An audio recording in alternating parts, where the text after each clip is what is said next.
Security forces نے خیبر پختونخوا اور بلوچستان میں مختلف آپریشنز کے دوران 34 خوارج دہشت گردوں کو ہلاک کر دیا ہے۔ کارروائیاں گزشتہ چند روز کے دوران خفیہ اطلاعات کی بنیاد پر کی گئیں۔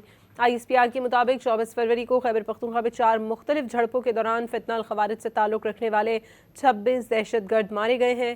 شمالی وزیرستان کے علاقے حسن خیل میں پاک افغان سرحد کے قریب خوارج کے گروہ کی نقل و حرکت دیکھی گئی۔ در اندازی کی کوشش کرنے ہوئے اسے ناکام بناتے ہوئے ایک افغانی دہشت گرد مارا گیا۔ لکی مروت میں خفیہ اطلاع پر کیے گئے آپریشن میں شدید فائرنگ کے تبادلے کے بعد 3 خوارج کو ہلاک کر دیا گیا۔ بنو کے علاقے نرمی خیل میں 2 الگ جھڑپوں کے دوران 10 خوارج مارے گئے ہیں۔ شمالی وزیرستان کے علاقے میر علی میں خفیہ اطلاعات پر کارروائی میں بھی 12 دہشت گردوں کا کام تمام ہوا۔ ادھر جوب کے علاقے سمبازہ میں خفیہ بنیادوں پر کارروائی کی گئی۔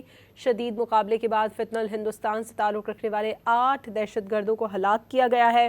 ہلاک دہشت گردوں کے قبضے سے اسلحہ اور گولہ بارود بھی برآمد کیا گیا ہے اور یہ عناصر علاقے میں متعدد دہشت گرد کارروائیوں میں ملوث تھے۔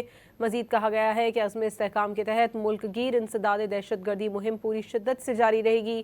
سیکیورٹی فورسز اور قانون نافذ کرنے والے ادارے غیر ملکی سرپرستی میں جاری دہشت گردی کے مکمل خاتمے تک کارروائیاں جاری رکھیں گے، جبکہ متاثرہ علاقوں میں کلیئرنس اور تلاشی کا عمل بھی جاری ہے۔